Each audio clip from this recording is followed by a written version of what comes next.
Apa sih itu AI? AI atau Artificial Intelligence atau kecerdasan buatan adalah cabang dari ilmu komputer yang berfokus pada penciptaan sistem atau mesin yang dapat melakukan tugas-tugas yang membutuhkan kecerdasan manusia. Ini termasuk kemampuan untuk belajar dari data, memahami bahasa alami, mengenali pola, memecahkan masalah, dan membuat keputusan. Sadar gak sih, dalam keseharian kita itu, secara nggak langsung kita sering dibantu oleh suatu teknologi, yaitu yang bernama AI, seperti YouTube, Marketplace, Google, Translator, dan Maps. AI pada aplikasi YouTube. 1. Spotlight Moments. Pernah gak sih kalian bertanya-tanya, kenapa iklan di YouTube itu biasanya kejadian yang up to date? Ternyata itu ada yang menyetel itu semua loh. Untuk lebih jelasnya, kita lihat video berikut yuk. Pada 16 Oktober 2023, YouTube mengumumkan peluncuran fitur terbaru dalam opsi paket iklan bernama Spotlight Moments yang didukung oleh Google AI. Fitur ini memanfaatkan AI untuk bekerja secara otomatis mengidentifikasi video YouTube populer yang berkaitan dengan momen budaya tertentu. Contoh, momen bulan Ramadan, kebanyakan iklan di YouTube itu adalah iklan sarung, sirup, dan lain-lain. 2. Algoritma pada YouTube. Bagaimana YouTube menentukan algoritma mereka? Pada tahun 2016, YouTube merilis ulasan resmi mereka tentang sistem algoritma mereka. Algoritma YouTube fokus pada bagaimana audiens berinteraksi dengan video. Mereka menggunakan Artificial Intelligence dalam kurung AI yang diklaim mampu mempelajari lebih dari 80 miliar feedback dari audiens untuk menyediakan video yang tepat untuk penonton yang tepat pada waktu yang tepat. Nah, setidaknya ada 4 jenis feedback audiens yang menjadi pertimbangan YouTube, yaitu video yang audiens tonton dan tidak. Berapa lama audiens menonton sebuah video dalam kurung watch time. Berapa banyak waktu yang dihabiskan untuk menonton video dalam satu kali kunjungan dalam kurung session time. Kesimpulannya, video-video yang muncul di beranda YouTube akan disesuaikan dengan kebiasaan sehari-hari kalian. Google Gemini AI, sebuah loncatan besar dalam kecerdasan buatan. Google Gemini AI merupakan salah satu model bahasa besar dalam kurung LLM paling canggih yang pernah dikembangkan. Dibangun di atas fondasi yang kuat dari penelitian Google DeepMind, Gemini AI dirancang untuk melampaui kemampuan pendahulunya, Chat. Algoritma apa yang mendukung Gemini AI? Meskipun Google belum merilis detail teknis yang sangat spesifik tentang algoritma inti Gemini AI, kita dapat membuat beberapa kesimpulan berdasarkan kemampuannya dan tren umum dalam pengembangan LLM Transformer Architecture seperti banyak LLM lainnya.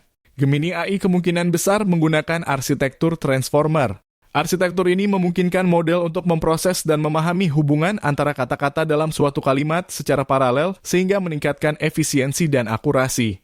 Reinforcement Learning from Human Feedback dalam kurung RLHF. RLHF adalah teknik pelatihan yang melibatkan interaksi manusia dengan model. Melalui umpan balik dari manusia, model dapat belajar untuk menghasilkan teks yang lebih relevan, informatif, dan aman. Attention Mechanism, mekanisme perhatian memungkinkan model untuk memfokuskan pada bagian-bagian tertentu dari input saat menghasilkan output. Ini sangat penting untuk tugas-tugas seperti terjemahan, summarization, dan menjawab pertanyaan. Multimodal capabilities, Gemini AI kemungkinan besar memiliki kemampuan multimodal, artinya dapat memproses dan menghasilkan berbagai jenis data seperti teks, gambar, dan kode.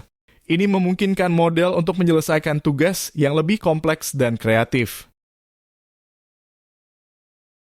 AI pada translator penerjemah. Sebelum masuk pada AI translator, yuk kita simak sejarah singkat AI translator dulu. Penerjemahan AI dimulai dengan terjemahan yang cenderung kurang akurat, kurang natural, dan seringkali tidak sesuai dengan konteks bahan bacaan. Namun kemajuan AI telah meningkatkan kualitas terjemahan AI secara signifikan, sehingga menghasilkan terjemahan dengan akurasi tinggi dan bahasa yang lebih alami. Jadi saat ini AI Translation menjadi alat yang efektif untuk menerjemahkan konten, termasuk konten website, terutama dalam proses pembuatan website multibahasa. Evolusi terjemahan AI dari waktu ke waktu. 1970 RBMT terjemahan mesin berbasis aturan. Terjemahan mesin berbasis aturan adalah model terjemahan RMBT menggabungkan bahasa, aturan tata bahasa, dan kamus untuk menerjemahkan kata-kata umum. untuk memastikan bahwa terminologi tersebut tetap relevan dan konsisten di setiap industri. 1990 SMT dalam kurung terjemahan mesin statistik teknologi yang menggunakan pendekatan statistik dan probabilistik. Dimulai dengan mengumpulkan sejumlah besar data teks dan menerjemahkannya ke dalam dua bahasa. Kemudian sistem Statistical Machine Translation dalam kurung SMT mempelajari data ini. Setelah mempelajari pola bahasa dalam teks dan terjemahan yang dikumpulkan 2013 NMT dalam kurung terjemahan mesin neural pada tahun 2013, Neural Machine Translation dalam kurung NMT diperkenalkan menandai kemajuan signifikan dalam terjemahan bahasa mesin. Metode baru NMT memungkinkan mesin mempelajari terjemahan melalui jaringan saraf yang sangat luas. Jaringan saraf ini dimodelkan dengan berbagai unit pemrosesan berdasarkan otak manusia. Metode pelatihan NMT menggunakan kumpulan data paralel yang besar, memungkinkan mereka mempelajari pola dan hubungan antar bahasa pada tingkat kecanggihan yang lebih tinggi dibandingkan metode sebelumnya. Setelah memahami evolusi teknologi penerjemahan dari waktu ke waktu, teknologi apa sih yang paling banyak digunakan untuk penerjemahan saat ini? Sebagian besar perangkat lunak terjemahan AI saat ini menggunakan NMT atau menggabungkan dua atau lebih metode terjemahan mesin untuk menghasilkan hasil yang akurat. Beberapa penyedia terjemahan mesin yang memanfaatkan teknologi saraf dan terjemahan AI antara lain Google Translate, DeepL, Amazon Translate, dan Microsoft Translator. Saat ini terjemahan mesin saraf merupakan teknologi tercanggih di industri penerjemahan yang dapat digunakan untuk menerjemahkan konten termasuk dalam pembuatan situs web multibahasa.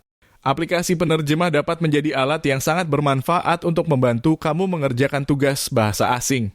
Dengan memilih aplikasi penerjemah yang tepat, kamu dapat belajar bahasa asing dengan lebih mudah dan efektif.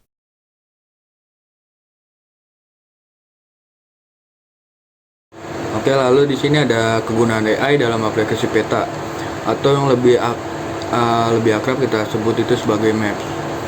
Yang pertama itu ada rekomendasi rute yang optimal.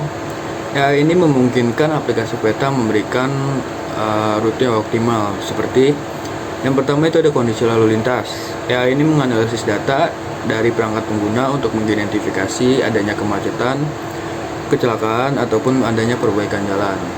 Untuk yang kedua ada perilaku pengguna. Di sini AI belajar dari preferensi untuk merekomendasikan rute yang sering dipilih oleh pengguna, seperti ke kantor, ke rumah, ke kuliahan, dan lain-lain. Untuk yang ketiga ini ada waktu tempuh. Dengan memprediksi durasi perjalanan dari data sebelumnya itu, AI dapat memberikan estimasi waktu yang lebih akurat. Seringkali juga estimasi waktunya lebih singkat ataupun jaraknya yang lebih dekat. Untuk yang kedua ada navigasi berbasis real time. Di sini AI memanfaatkan data real time untuk memberikan navigasi dinamis seperti pembaruan rute. Pembaruan rute ini jika ada perubahan lalu lintas ataupun kondisi jalan. AI dapat secara otomatis memperbarui rute agar pengguna tidak terjebak kemacetan. Untuk yang kedua ada pengenalan suara. AI ini mendukung perintah suara untuk memudahkan navigasi tanpa harus melihat layar. Seperti di aplikasi Google Maps itu ada pemberitahuan misal 100 meter sebelum ada belokan ke kanan. Untuk yang ketiga itu ada prediksi lokasi dan preferensi. AI ini dapat mempelajari pola pergerakan dan preferensi pengguna. Seperti yang pertama itu ada prediksi tujuan. Aplikasi peta ini dapat memprediksi tujuan pengguna berdasarkan perjalanan sebelumnya, terutama untuk rutinitas harian seperti perjalanan ke kantor. Untuk yang kedua ada rekomendasi tempat. AI ini menawarkan saran tempat seperti restoran, SPBU, dan tempat wisata. Ini itu berdasarkan dari preferensi pengguna dan ulasan. Bisa juga ya ini untuk mencari SPBU terdekat, restoran terdekat, ataupun tempat wisata terdekat. Untuk yang keempat ini ada analisis data lalu lintas. AI ini dapat mengolah data dari banyak sumber untuk memberikan informasi yang lebih akurat, seperti pemrosesan data besar. AI ini dapat menganalisis jutaan titik dari GPS, kamera lalu lintas, dan sensor untuk memberikan pandangan menyeluruh tentang kondisi lalu lintas. Contoh di Google Maps itu ada Maps yang versi satelit, Maps versi Maps, dan lain-lain. Untuk yang kedua itu ada prediksi kondisi lalu lintas. Berdasarkan analisis data historis dan real time, AI ini dapat memprediksi keberadaan lalu lintas pada jam tertentu, seperti jam masuk kantor dan jam pulang kantor. AI yang digunakan dalam di e-commerce, salah satunya yaitu rekomendasi produk.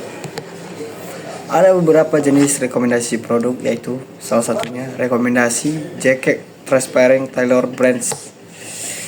Fitur ini memberikan kemampuan untuk mengkonstruksi otomatis desain sablon secara real time dan dapat membentuk dengan profesionalisasi desain secara otomatis. Yang kedua yaitu pengenalan gambar. Pengenalan gambar dan pencarian visual, salah satu aplikasi kecerdasan buatan dalam e-commerce